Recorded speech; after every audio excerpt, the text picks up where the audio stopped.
Hi everyone, how you doing?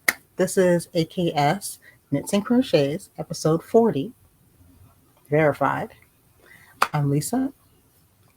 I'm Cryss. How's everybody doing? Hope you're all well. We have some things today. I have a lot of knitting and a little knitting at the same time. I'm existing in some sort of bizarre no idea what quantum state right I'm now. gonna find out when y'all do. So would you like to go first or shall I? I don't. Okay. I have nothing exciting. I started my handkerchief and top. Oh, great.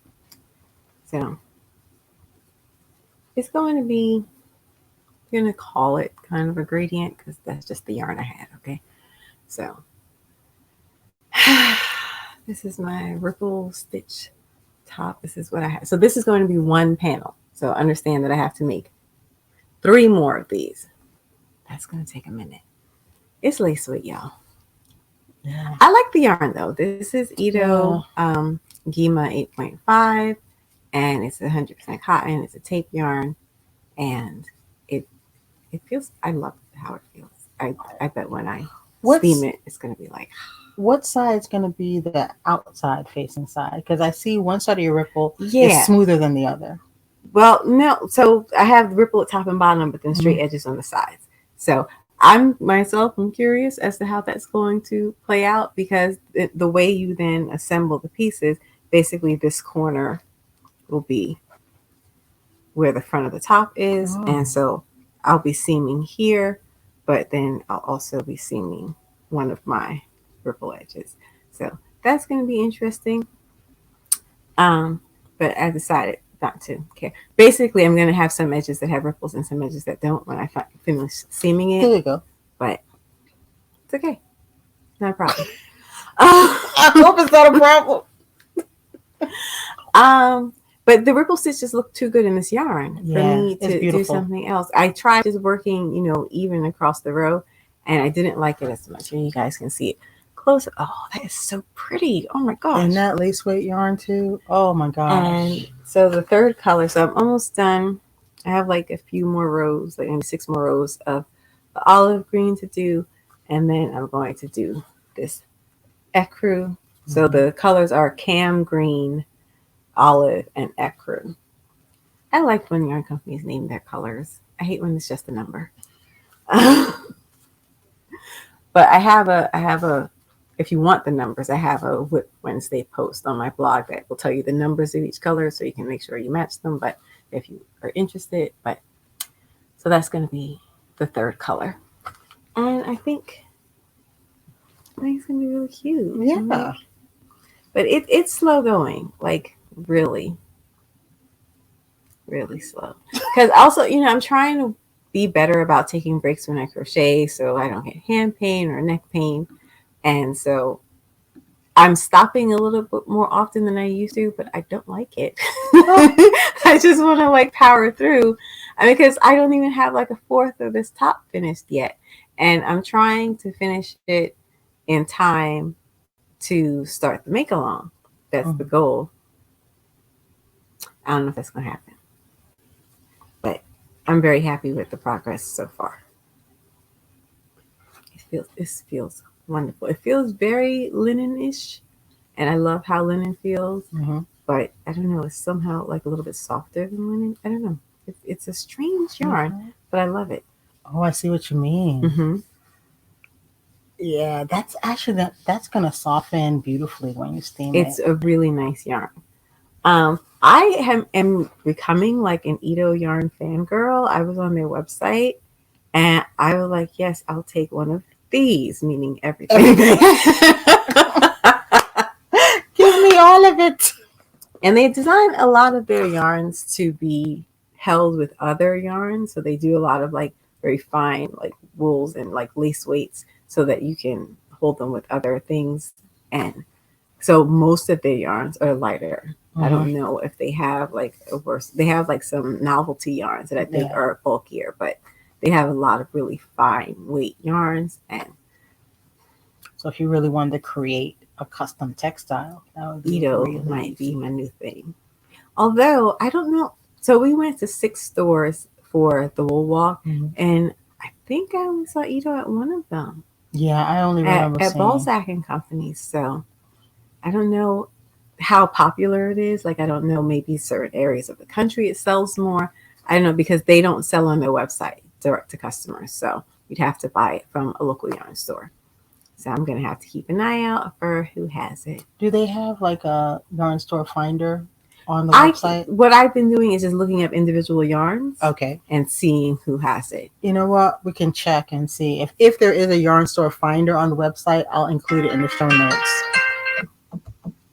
But yeah, I just all of the yarns aren't just merino, which I like merino. I am like a merino chick, but I also like to try different fibers, and Ito is doing some other types of fibers, and I'm really like all about it. And that's how my top is going. She don't have a name yet. Okay. Oh, did you have a sketch? So we can see what kind of visualize. Is it on your website? No, I don't have a sketch because I don't draw very well, and I'm like, you don't have to that's draw holding well. me back in my sketching process. So I just drew a rectangle and used my measurements for my schematic, but I didn't try to draw something that was like draping like a handkerchief hem top. But just look up a handkerchief hem top. That's the idea.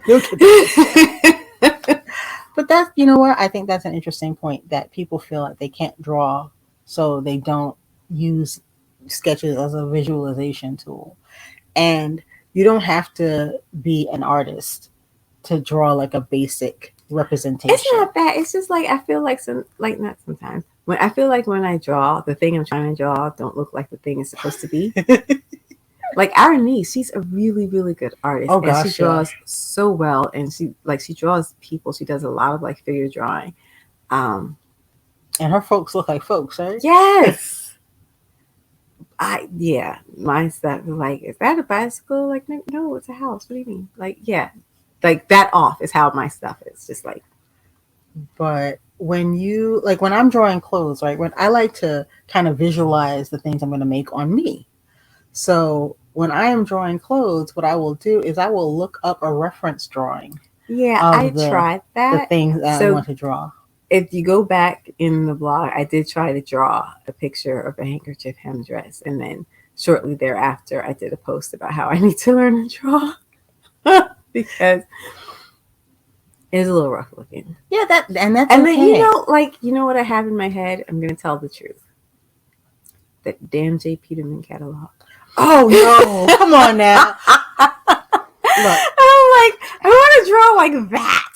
That you're going to have to practice your way up to. They had professional illustrators. Yeah. So when you're comparing yourself to like that ridiculous standard, no. And it's harder. Like you're just like, well, no. So, and I will confess, I used to love I wonder if they still make that.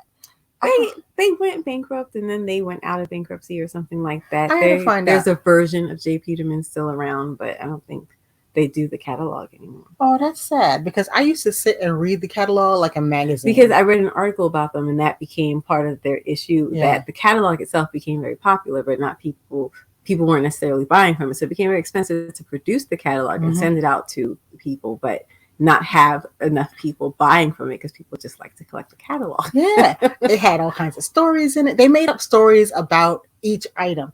And to be honest, I only bought one thing from them ever. And I wore it for years though.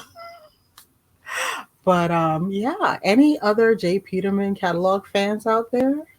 Hey peeps. Wow, okay. And that's sketch goals. I did not know that was your standard. No, I don't hold myself to that highest standard. I know, right? I just want to represent the thing so that I can have a visual reference in my mind. So, you know what though? What you might want to do if you like their style, take a look at old pictures of the drawings in the J. Peterman and model what kind of background did they have? Because there was a whole vibe going on to those pictures. And you can create a version How of long I would have to practice. Well, I basically have to give up crochet. Nah. But yeah, I point being, I don't typically do sketches. I just do my rough schematic. Mm-hmm. But I would like to be a sketcher, one who sketches, not the shoe. Yeah. Yeah. Not the shoe. Oh, by the by, we did choose a winner for our giveaway last week. I'm going to look up her name. Was it Laura? Yes, it is, but I don't remember exactly what it was. Laura, you haven't gotten in touch with us yet? Notes? It is. Mm-hmm. I'm looking that up now. I feel like this could have been done before we started. Mm-hmm. Y'alls. Okay, I think this is it. No, maybe 39. Oh, don't do that. That is so mean. I don't know if that would get us a copyright strike. Yeah, don't do that. Okay, I think this might be the one. All right, I'll put the name of the person in the notes below. So can you put it on the screen? Can you edit that in afterwards? Yes, I'll do that. I'll put the name in after the fact because I don't remember the name, but somebody did win the giveaway. Please get in touch with us. Email us at knitsheep.com and say, hey, I'm the winner of the giveaway. I would love to mail you your stuff. Okay. There you go.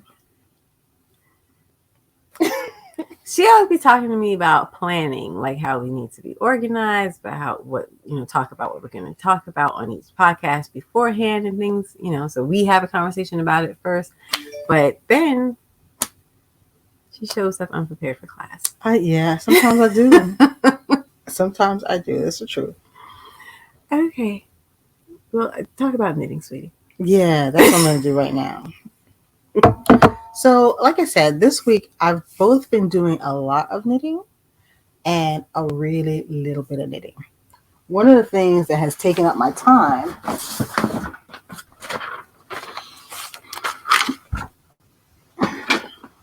get it out is I've had quite a lot of winding to do. Oh boy! So she got a box here. This is my box of windings. Oh my gosh! Okay. So I like to have my yarn kind of ready to go. But you don't put things for different projects in different bags so that eventually when they get to be projects. But right now I don't have actual projects happening. I have winding. Okay. So I wound up my coral cotton and tencel. I wound up my this is Cumulus in this beautiful gray. Love it. I actually ripped out my linen top completely, my outline tank, and that's actually on a paper towel holder in the bedroom because since I already had it kind of all knitted, I wound it into one massive ball. So that's where I am with that. And I was so exhausted after doing all of this winding. I had intended to wind all of my skeins of Cumulus, but that didn't work out. So I wound up 2 so far, and I'll just wind a couple more each time as I need them because why was my arm tired? Okay, I felt like I just flew in from California. Okay. Wow. So then I've seen it in movies many times. Yes. I smell mothballs. So after I got the winding done, I got to swatching because everything needed to be re-swatched. So first I swatched for the blue outline tank I intend to do. So there's that swatch, and notice the yarn overs are in there because that's where I'm going to drop those stitches. And they're going to drop right to the yarn overs and stop right there. So what I like to do when I do swatches, mostly I don't do an official cast on. I will do a provisional cast on.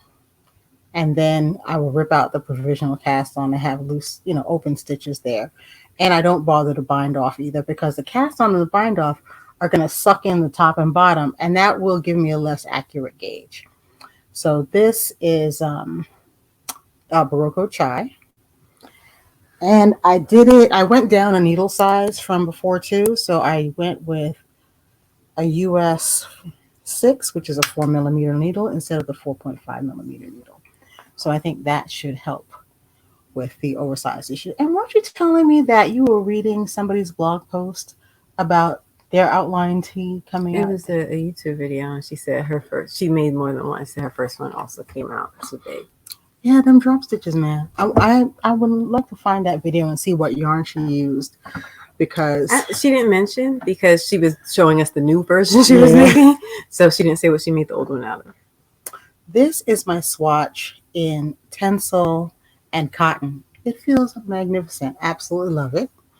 And notice I like to do a bigger swatch because I feel like by the time I settle in and relax, everything gets more even. I'll get a better tension. Once again, I did not cast on or bind off my swatches. This one, I think I did. This one I did do on a 4.5 millimeter because I like the fabric I got.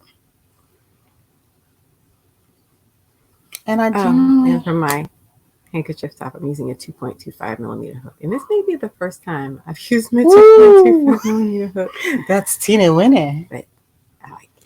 But it's coming out gorgeous. The fabric is gorgeous. And then I wanted to get started on the swatching for my Nemphila top that I'm going to be doing for the Makalong.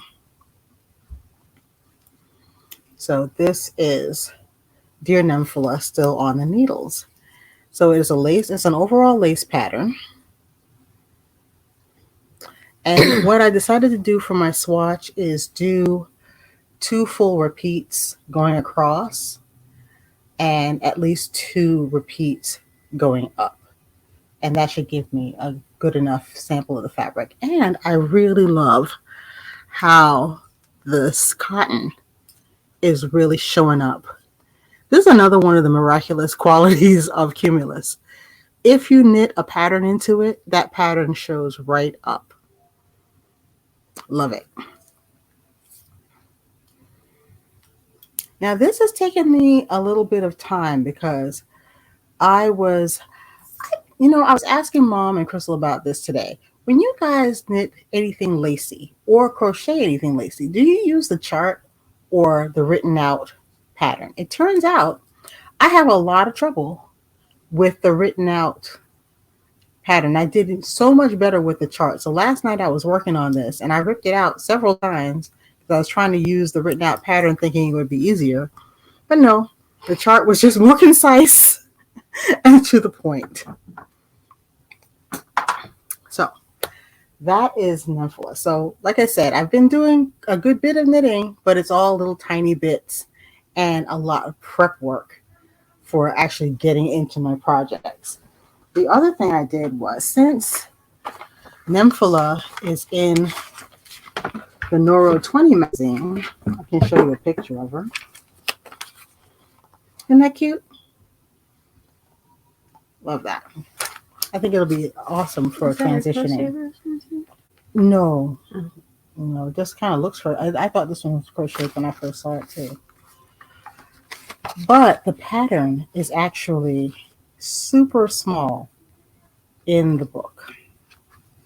So, as you can see, teeny tiny print. So I took some time and sort of prepped my pattern so that it would be easier to work with. So I have a little scanning program on my phone. So what I did was I just scanned each of it in bits so that each part would fit on an 8.5 by 11 sheet of paper and blew everything up so it's nice and big. So that might be something you guys might want to try on your next project so that you can just work with it more easily. I just found that just works so much better for me. But that is all of my knitting for this week. That's what I've been up to. It's both a lot and a little. I was very curious what you meant. So what's your swatching process like? As you can see, I don't do the 4-inch swatch just because I don't always get a true gauge from that. How are your swatches? I do swatches that are bigger than the 4 inches now. Um, yeah, I do bigger swatches. I don't know. I don't think of myself as having a swatching process, But you do. and because I'm when I'm swatching, because I'm not working from a pattern, I'm actually swatching to figure out what stitch pattern I'm going to be using. And I have to see what looks good in the yarn and decide what hook size I'm going to use because I don't already have that information. So I end up doing a lot of swatches. Yeah. I am averaging at least 3 swatches per project. And sometimes, like, if I just want to see a stitch pattern, I might work the swatch a little bit smaller. But then once I've decided which one I'm going to use, then I still have to make that one bigger, blow it up a little bit so that I can take my measurements from it. So swatching can be quite time consuming. I did quite a few swatches for the handkerchief hem top. Yeah. But I wanted to do something very simple. And so the ripple pattern is just all double crochet. The whole pattern, the stitch pattern from the book was double crochet. I added rows of single crochet in between each row of double crochet because I just think it looks better. I don't like the look of double crochet stacked on top of each other. So it just changes the texture a little bit to just do a row of single crochet between rows of double crochet. But yeah, I don't know. I don't know what my swatching process is. Well, you just told us. She's always saying like I have a process for this or a process for that. I don't know. So you told us that you make a smaller swatch just to determine, okay, do I like the stitch pattern? Is this going to work for me? And then you make a larger swatch in order to have something to measure. Right. Okay. So I guess that's my process. It sure is. Yeah. Hello. I don't think about it at all when I'm doing it. And I've been thinking about the fact that I want to figure out what my process is and maybe like write a blog post about it. So I want to be able to talk about how I design things, but I feel very like haphazard when I'm doing it. So I'm not thinking in terms of like an ordinal list of steps, but I would like to be able to figure that out because I still feel like I'm just all over the place. Well, you know what? I think it'd be hard to come up with an ordinal list of steps just off the top of your head. But I think what you might want to do is just write out what it is you're doing, whatever order it comes to you, and then reorganize that into something more orderly that somebody could follow. You know, as you think of it, just write it down. We'll see. You can do it. You can do it. But when I'm swatching, I may not. You see me when I'm swatching. I'm ripping the swatch out constantly. I'm like, oh, this cast on is not working for me, or I don't like the fabric. You know, I think that's what got me comfortable with changing the yarn that the thing was called for to begin with, because I did so many swatches and so much swatching. I could see, okay, this, like, I decided to go with Cumulus because I like Cumulus, and the yarn that they suggested for it had some acrylic in it, and I knew that would be too heavy for what the time I was going to be wearing it, and I knew I wanted to use Cumulus. But what settled Cumulus in my mind was when I looked at the base gauge from the yarn that they suggested in the pattern, and it was like 4 to 5 stitches per inch.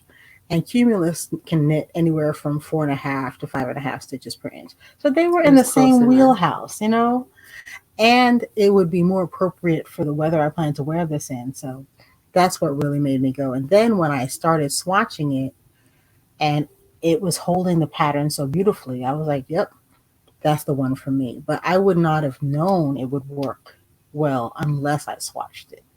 And I think that is a sticking point for people why they stick to the pattern, to the yarn in the pattern. Because if you don't swatch enough, you don't really know what other yarn can work. I used to think it was a one and done swatching situation.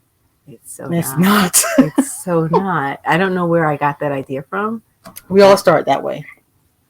And if you asked me, I would have told you swatching is my first step when I design something. But I realized with the handkerchief hem top, which was a dress at one point, that it's not my first step. My first step is deciding what shapes I'm making because that will inform my choice of stitch pattern. Mm-hmm.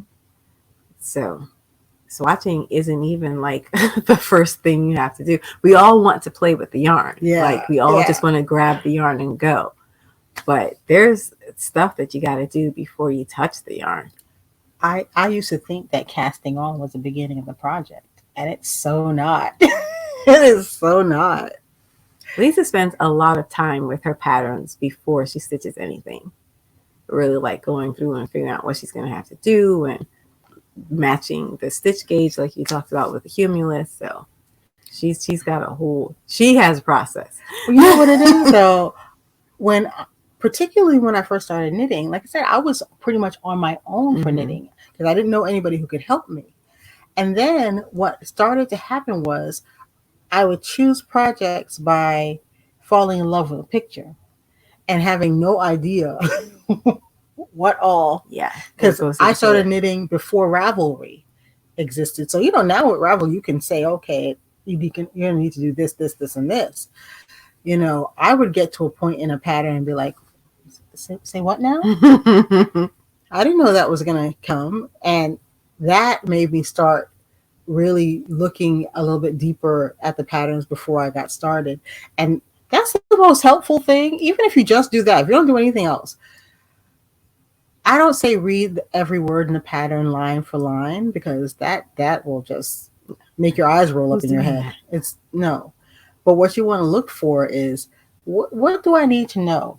Look at that list of abbreviations. The special stitches. The special stitches. Because some of them be real special. They do. And I love when a designer tells you this is how it's constructed. Because don't look at a sweater and just assume, they just pieced it together or went top down or bottom up. Like sometimes people are doing some really interesting things with their construction and you can't tell from just the photo. Nope.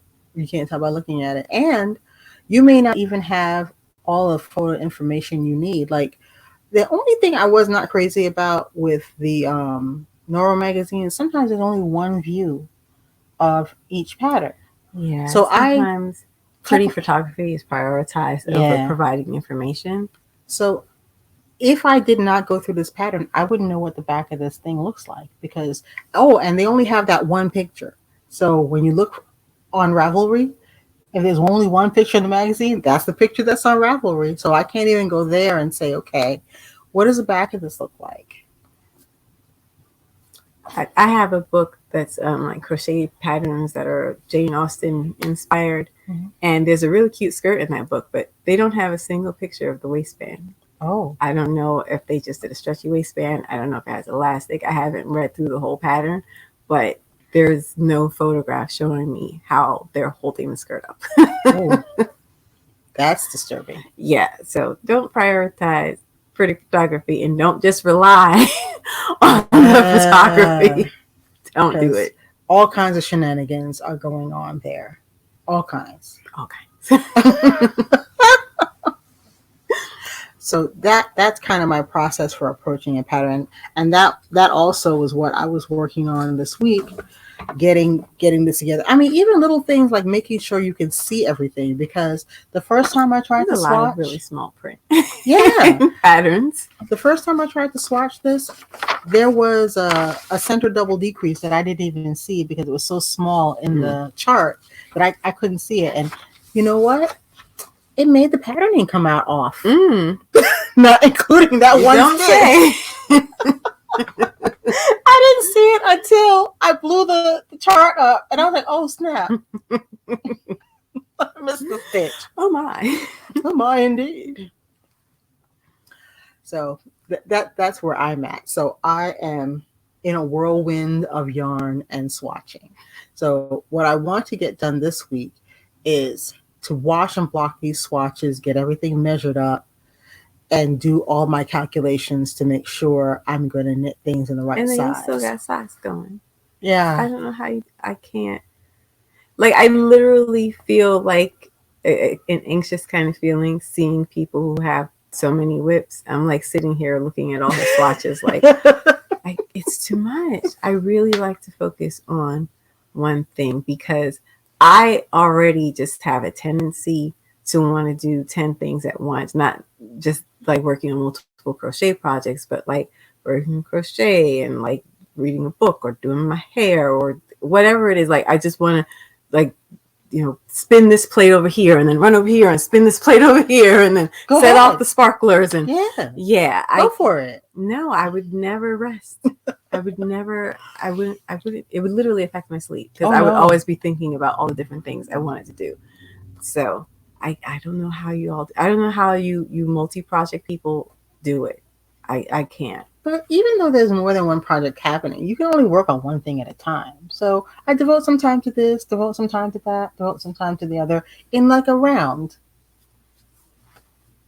I can't do it. I don't know. I guess I wonder if it has anything to do with the fact that I'm designing my own projects because it takes a lot of my attention and focus to make all of these decisions. And I wonder if it would be different if I was working from patterns. Because I used to like read multiple books concurrently and people would ask me how I did it. And it didn't seem like strange at all to me that I didn't understand why people would ask the question. Like, what do you mean? I pick one up, read it, then put it down and read another. Yeah. But so maybe if I had all the information in front of me, I could work on multiple projects. Yeah. But I think maybe because I'm designing things, I can't be in those two different headspaces at the same time and work on like multiple things. Yeah, I think there's something to that because there are certain decisions I don't have to worry about making. Yeah. Yeah, I think that's what's going on right there. And if I was trying to design multiple things at once, oh, child, the swatch storm. I couldn't. As you see, I'm already in a swatch storm. Like, it'd be a swatch-nado. But once it's like this, with this lace swatch, stockinette swatch, it's easy peasy. But with this lace swatch, especially since it's going to be an all over lace pattern, now that I have swatched it, I have a much better understanding of what's happening in this lace, and it's going to be easier for me to actually go ahead and knit the lace, especially if you're not a typical lace knitter. I typically don't knit much lace at all. I already have a bit of it in my mind. So, it's just going to be easier when I launch into a bigger version of it. Because this is just 2 repeats. I'm going to have several repeats going across the front and back of the top. Any of you out there who design, let me know if you're able to design more than one project concurrently. That would be very interesting. Yeah, that is an interesting thought. Because, right, you know what, especially at the stage I am as a designer, very beginner, baby novice, I could not. Oh, I do want to remind you guys, we have a make-along going. We're going to start August 1st. As you see, I am swatching. So if you are decided you're going to take part in the make-along and you don't have a project already going, feel free to double dip it. Start your swatching process, and I will announce when we're going to get started. So that'll be great.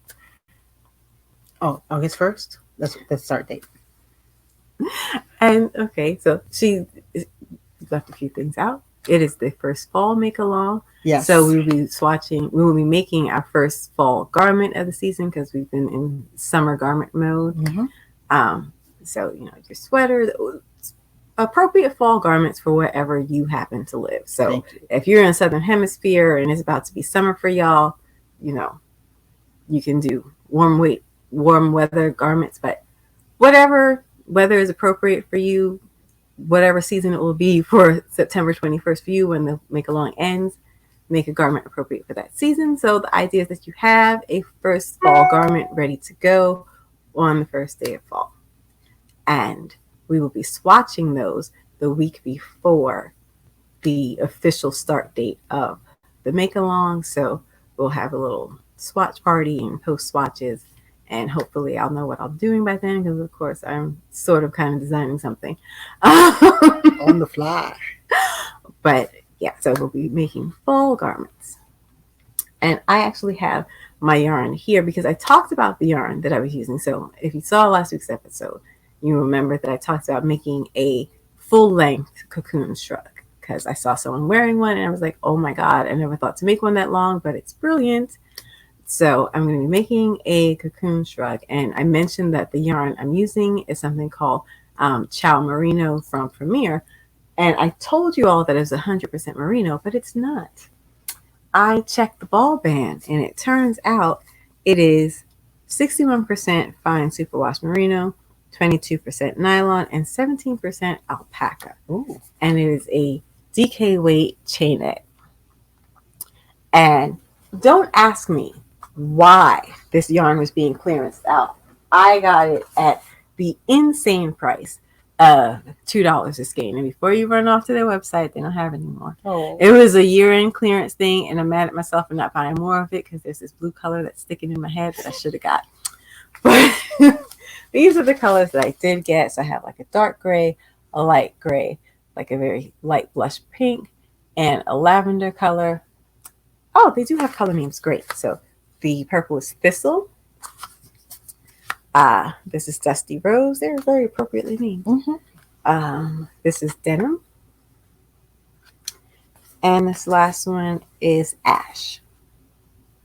And I think I might be using all 4 colors because I'm thinking to do like a plaid-y kind of design. Oh, that'd be so nice. I think. That's what I'm thinking right now. I can't say for certain. But I've been wanting to try surface crochet, and usually that's how you get your vertical elements in your plaid. You do surface crochet. So, oh, I'm excited. We'll see. That's what's in my head right now. Yes. But yeah, it's a really soft yarn, but because it's a chainette, it is very light and lofty. So for the size shrug I'm making, it's going to be like very big, it's going to be very long. If you didn't see last week, this is a remake of something that I previously made out of craft store cotton that, slowed me down when I walked, when I wore it. So it'll be nice to have this garment in a much lighter material. So it'll just be much more comfortable to wear. Yeah, and it'll be very cozy. It will. Oh my gosh. So now we're saying these are fall garments. It will probably not be cool enough for me to wear this September 21st. So end of October, maybe I'll finally be able to wear it, but I'll probably at least photograph it for you all. Oh, yeah. But you can probably wear it as an outer garment on that gusty day. I'm hoping to finish the handkerchief hem top in time, but it's not looking good. Not looking good. Yeah, those panels, yeah. But it is, yeah. I haven't decided what I'm going to do. I might start that, work on it for a little bit, and then I don't think it'll take me the full 6 or 7 weeks to make the shrug is the thing. Oh, it's 8 weeks. 8 weeks. I don't think it'll take me the full 8 weeks to make the shrug. So I might just finish my handkerchief hem top and then start that a little bit later, but maybe I'll just swatch it. I don't know. I have to work out the scheduling. But go ahead and swatch it. I'm dying to see the plaid. I'm absolutely. I've never done crochet plaid before, so I'm still just looking online at different inspiration pictures and trying to figure out what exactly it is I want to do, because some people do the surface in crochet, but some people do kind of like an open work stitch, and then they run like a chain. They make a long chain and actually run it through vertically. Wow. To make those vertical elements. I guess if I was really crazy, and Targe is an option. So I have to decide how I want to do my plaid, what I want the plaid pattern to look like, and then I'll figure out what technique I'll use to do it. Sounds like a lot of swatching is going to happen. Not a lot. Look, I'm never mad, because you know what? However long it takes you to do the swatch, it takes less time than making the whole thing, or nearly the whole thing, and then ripping it out. We'll see. I think it's going to be really cute. The colors are kind of like pastelish, and I'm actually really excited about it. Yeah, I think that's going to be a beautiful, very sophisticated plaid. I'm excited. I'm excited too. I'm going to join you in the couch. So I wanted to share with you guys one of my reference books. I talked about it last week. I couldn't remember the name completely, but is the Vogue Knitting the Ultimate Knitting Book? And this was the book that I was telling you about that told me, oh, by the by, Drop Stitches released 3 times as much yarn. Good to know. Yes. But what I like about this book, now this is, I think, like the 3rd edition of it. I think this one came out in 2018. Looks very comprehensive. It is. And I'm not at all jealous or bitter. No, that's good. It is a book that's geared to a knitter, not a designer. So if you're designing, there's other books you might want. But if you are a knitter who's using patterns, this is a good basic reference. One of the features I really like, though, is that it's fully cross-referenced. So let's say you had questions about joining yarns. Down at the bottom, you can't see it, but I'll read it to you. It says bobbles 166, cable 6778. So anything related to what's on that page, it's cross-referenced right there on the page. So you're not constantly flipping from the index or going through. Also, it's all color-coded. So if you have a basic idea of what you're looking for, you can just find it along the spine. Now, I had the one prior to this too. This one's actually better. Just for ease of use. Mm-hmm. They really thought about how a person might really use this book, and I really, really, really appreciate how they did it. So there's information about yarn architecture. Must be nice. It is. I'm gonna just tell you the truth. Is that different shawl shapes? Come on now. See? So if you wanted to create your own shawls, there's basically how to make your own shawl shapes. It's comprehensive. So if you're only going to invest in one reference book, she might be one of the ones. She might be the one. And I do like how the book, it feels secure. Now, honestly, I've had a couple of books that you could hear the spine breaking when you opened it all the way. Mm-hmm. This is not one of those. It's got a nice secure spine, so it lays open and you don't feel like the pages are going to drop out on you, because I've had that happen with a couple of books that I spent a pretty penny on. Y'all shall not be named, but all right. But yeah, absolutely. If you're going to do one reference book, this is a one. Look at here now, Vogue. We need to talk. I'll put a link down in the description bar. This is great. Uh-huh. I'm glad you all have this. It looks very comprehensive and very informative, and that's fabulous. You all have the publishing muscle to do the same kind of book for crocheters. How about y'all think about that? And don't give me no business about crocheters being cheap and whatever, okay? If you give us access to the things that we want and need, we will spend money on them.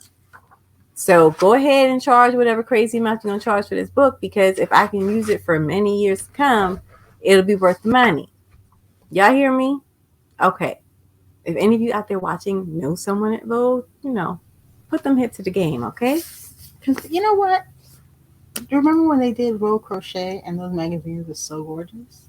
Mm-hmm. I had a couple of issues. They only did a few issues. They only did a few issues. And I never understood why Vogue Crochet suddenly went away. At this point, I don't understand Vogue's investment in just knitting for their brand. Even if that's where they started, I don't understand the exclusion of crochet at this point. Like, what are you gaining from that? And people are struggling with much reduced purchasing power. Do you really want to cut out part of your customer base for no reason at all? Because crocheters will buy yarn, they will buy supplies, they will buy reference materials, they will buy patterns. So I feel like you're cutting off your nose to spite your face by not including crochet in your brand. when you're so visible and so high profile, it would be easy for you to reach out and make, if you started that up, to make crocheters aware that now that there's something for them there as well. Yeah. So what's that about? What shocked me though was it was their audience. What shocked me was to find out that the reason that Vogue Crochet went away was because knitters were complaining that Vogue Crochet existed, and I was like, "But what?" I did not understand that, and I don't know why they haven't brought it back, because crochet is in so much demand. The demand for crochet is growing and growing and growing. We were just looking at a flip through of Crochet World, and because Crochet World is just offering the same old ideas, tired versions of the same old ideas, as a matter of fact, they can't even get advertisers that are related to their area. Have you ever looked at knitters? Have you ever looked in a knitting magazine and seen an ad for curtains? That tripped me out. I was like, what? But because they have shrunk their brand to, I don't know, the most basic forms of crochet. Hold up. How about including in the magazine a flyer advertising getting a walk-in bathtub? Yeah. I mean, you've pretty much decided that your customer base is one small demographic. Yeah. You know, not everyone who crochets is a senior citizen, and there's nothing wrong. I'm not like shading the senior citizens who crochet. I learned to crochet from a senior citizen who crocheted. But, you know, you might want to reach out to a few more people, maybe. Definitely. And was there a single garment? I mean, in the book? I turned it off because I was displeased, but I did not see any garments up to the point where I quit watching the video. They had no ads that we saw from anybody in the yarn industry, and all of the yarn support that we saw came from big box store yarns. And this division just doesn't make sense anymore. And I feel like if you sell yarn, you should be raising hell about this, because they are losing you access to some of your potential customers. So, because you can walk the floor. Now, we've been to many a yarn show. You can walk the floor of any yarn show and see almost, if not zero, very little crochet. And crochet is made out of yarn too. So I don't understand what is making the yarn industry cut off such a large part of its customer base. And I like to remind people who sell yarn, by the by, crochet takes about a third more yarn. So you will simply sell more yarn if you offer some to crocheters. That's the bottom line.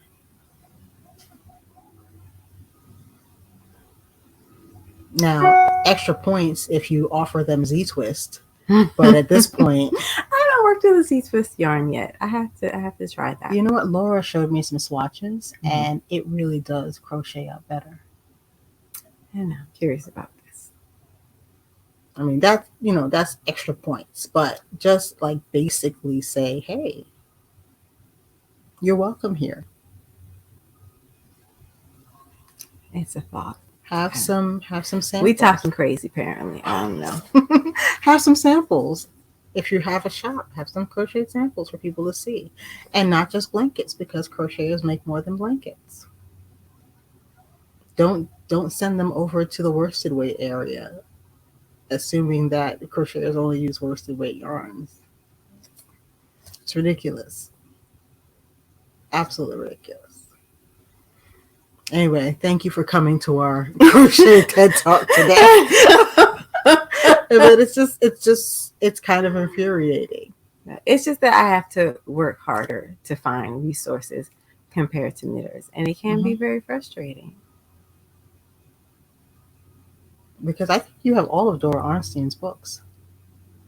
I don't know if I have. I might be missing some of the older ones, but yeah, I have quite a few. Because she's the main one driving, But you know what? instruction We about don't crochet. get a lot of this. So this doesn't have specific patterns to make. Right. So Dora Orenstein, her books will have a lot of information about construction, she has a book about making crochet fabrics. She gives you a lot of information, but they're also pattern books. And just having to take up that space with the patterns means there's less just dedicated information about construction, about design, or what have you. We don't really get a lot of books that are just straight learning resources, that it's not a pattern book. We're not telling you make this sweater or make that sock or what have you. It's just helping to build your skills. Yeah. We don't get a lot of that. Although Dora Orenstein does have a book called Crochet Skill Building Workshop. Yeah. But yeah, we don't get a lot of references like this. Shannon Mullet Bowlesby has something like it. It's called the Complete Crochet Course, and it is really informative. And that is where I learned how to do Intarsia. It's a good book, but it's also, it doesn't cover as much ground as something like this, and it has patterns in it. There's still like space dedicated to patterns instead of just being a resource for skill building. So, crochet writer out there, this is what crocheters want. So Vogue crochet, bang, boom. That's what I want. Oopah.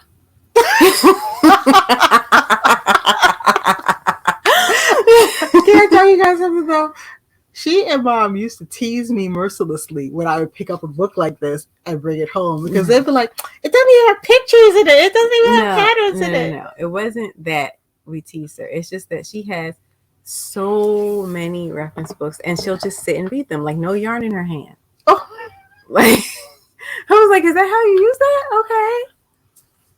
Wow. Okay. She has a very expansive knitting library. I keep telling her she needs to start like showing it to people and introducing people to these books that they might not know about, because she has a huge knitting library. Okay, I will do that. If you guys want to see other reference books you can use, because after a while I really did stop buying the pretty pattern books, but I have a few of those too. I can do a flip through or two, just showing you what you might use this one for, because they all have different, different points of view and different places where they do emphasis. But I would think, like I said, if you were only going to buy one and you're primarily working from patterns, Vogue Ultimate Knitting Book is a good place to just have a basic reference that you can just say, okay, well, how do I do a magic knot? And there's going to be, an instruction in there how to do it. Now, I do have a question. Are you guys using a lot of books in your knitting or your crochet? Or do you use more videos or whatnot? Because, like I said, when I started knitting, there was no YouTube. I sound like a fossil. God. There was no YouTube back in the olden days. All there was a tired piece. Is that your old lady voice? Because that was terrible. Yeah. Back in the olden days. I don't know why, but that's it. And I have to do this too. Yeah, she's shaking her cane. Yeah. But yeah, so I did a lot of my learning from books because that's what there was. And as videos came along, I used them too, of course. But sometimes your book just explains it better. It's just bottom line. So I think that's it for me. Oh, guys, thanks by the way. Yeah, it just came back to me. Please like and subscribe. I gotta remember to do it. Okay. We're trying to get to 600 now. I have goals, right? I'm trying to get to 1,000 by the end of the year. That would be awesome. But we're going to do it in stages. So we will put together another giveaway to give away when we hit 600 subscribers. So let's get this thing going. That's it for me, though. For real this time? For real. Okay. All right. So, yeah, I think I'm good, too. All right. Thank you guys for sharing this time with us. We will see you next week. Have a great week, everybody. Bye-bye. There we go.